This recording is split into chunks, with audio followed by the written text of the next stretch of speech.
Good morning students. आज की video में हम आपसे क्लास 7th का लेसन 1 का न्यूट्रिएंट्स इन प्लांट्स पौधों में पोषण का पैराग्राफ नंबर 6 डिस्कस करेंगे। चलिए वीडियो स्टार्ट करते हैं। Students, how nutrients are replenished in the soil. How कैसे न्यूट्रिएंट्स पोषकों को are replenished in the soil पूर्ति किस प्रकार होती है, मृदा में पोषकों की पूर्ति किस प्रकार होती है। Have you seen farmer spreading manures or fertilizers in the fields. आपने देखा होगा, सीन किया होगा, फार्मर्स किसानों को स्प्रेडिंग फैलाव करते हुए मैनर्स खाद फर्टिलाइजर्स उर्वरक इन द फील्ड खेतों में। आर गार्डनर्स या माली को यूजिंग देम इन लान, जो अपने लान में आर या पॉट्स गमलों में उपयोग करता है। Do you know why this is done. क्या आप जानते हैं, डू यू नो क्या आप जानते हैं कि वाई दिस इज डन, वह ऐसा क्यों करते हैं। You learn that plant absorb minerals and nutrients from the soil. आपने पढ़ा है, सीखा है कि पौधे खनिजों और न्यूट्रिएंट्स को एब्जॉर्ब करते हैं, अवशोषित करते हैं मिट्टी से।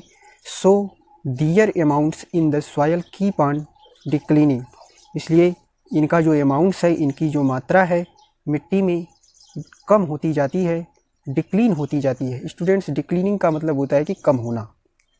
Fertilisers and manures contain nutrients such as nitrogen, potassium, phosphorus etc। Fertilizers उर्वरक और एंड मैनर खाद कंटेन संग्रह होता है न्यूट्रिएंट्स पोषक तत्वों का, सच एज जैसे nitrogen, potassium, phosphorus etc। These nutrients need to add it from time to time enrich the soil. These nutrients, इन पोषक तत्वों को समय समय पर मिट्टी में, सॉयल में ऐड करने की ज़रूरत होती है। We can grow plants and keep them healthy.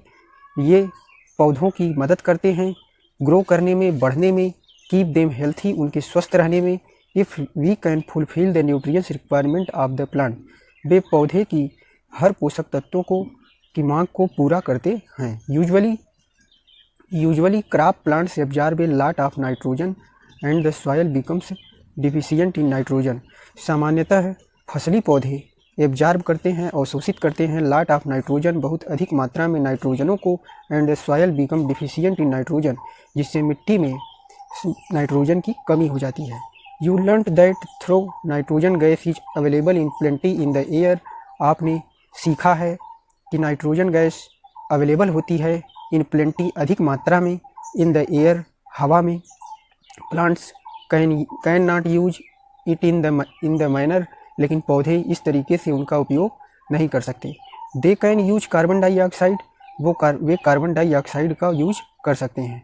They need nitrogen in soluble, they need nitrogen in A soluble form, उन्हें नाइट्रोजन की आवश्यकता सालुबल फॉर्म मीन्स होता है कि विलेय अवस्था में ज़रूरत होती है। The bacterium called rhizobium, bacteria जिसका नाम है rhizobium, can take atmospheric nitrogen, जो वातावरणीय नाइट्रोजन को टेक करता है, and convert it into a usable form, और उसे कन्वर्ट कर देता है, चेंज कर देता है यूजेबल फॉर्म में। But rhizobium can not make its own food, लेकिन राइजोबियम अपना भोजन मेक नहीं कर पाता है, बना नहीं पाता है। So it often lives in the roots of gram, इसलिए वह रहता है, लीव करता है द रूट ऑफ ग्राम चने की जड़ों में, पीज मटर की जड़ों में, मूंग की जड़ों में, बीन्स सेम की जड़ों में, एंड अदर लिगम्स एंड, और दूसरे फलीदार पौधों की जड़ों में। And provides them with nitrogen, और उन्हें नाइट्रोजन प्रोवाइड करता है।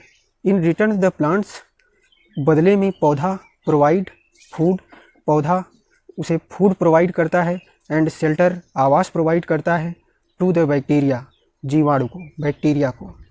स्टूडेंट्स, बैक्टीरिया मीन्स होता है जीवाणु, बैक्टीरिया मीन्स जीवाणु मीन्स जो राइजोबियम के जीवाणु होते हैं, जो फलीदार पौधों की जड़ों में होते हैं, उसे पौधे शेल्टर और फूड प्रोवाइड करते हैं। चलिए नेक्स्ट देखते हैं। दे दस हैव ए सिम्बायोटिक रिलेशनशिप्स। इस प्रकार ट्री और राइजोबियम बैक्टीरिया के मिड में सिम्बायोटिक रिलेशनशिप होता है। सिम्बायोटिक रिलेशनशिप मीन्स होता है कि सहजीवी संबंध। This association is a great significance for the farmers. यह संगत is a great significance for the farmers, किसानों के लिए बहुत ही महत्वकारी होती है। They can reduce the use of nitrogenous fertilizers where leguminous, वहाँ पर नाइट्रोजनी उर्वरकों का उपयोग कम करना पड़ता है। वेयर लिग्मिनियस जहाँ पर फलीदार प्लांट्स आर ग्रोन, जहाँ पर फलीदार पौधे उगाए जाते हैं। Most of the pulses are obtain from leguminous plants.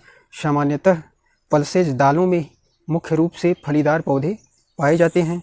In this chapter you learn, इस चैप्टर में आपने सीखा that the most of plants, कुछ मुख्य पौधों के बारे में, आर ऑटोट्रोफस, जो स्वपोषी होते हैं। Only a few plants are parasitic or saprotrophic, only कुछ पौधे कि जो पैरासिटिक परजीवी होते हैं, एंड स्पायरोट्रोफिक जो मृतजीवी होते हैं। They derive nutrients from other organism, जो अपना पोषक दूसरे जीवों से प्राप्त करते हैं। All animals are categorise as heterotrophs, since सभी जानवर कैटेगराइज किए गए हैं, वर्गीकृत किए गए हैं। हेट्रोट्रोफस विषमपोषी, since they depend on plants, जो डिपेंड होते हैं पौधों, and other animals for food, दूसरे जानवरों पर भोजन के लिए। कैन वी से दैट, क्या हम कह सकते हैं कि द इंसेक्टिओरस प्लांट, इंसेक्टिओरस प्लांट्स का मतलब होता है स्टूडेंट्स कि कीटभक्षी पादप आर पार्शियल हेट्रोट्रोफस, आंशिक विषमपोषी होते हैं। तो इस प्रकार आपका लेसन फर्स्ट कंप्लीट हो चुका है। Thank you students.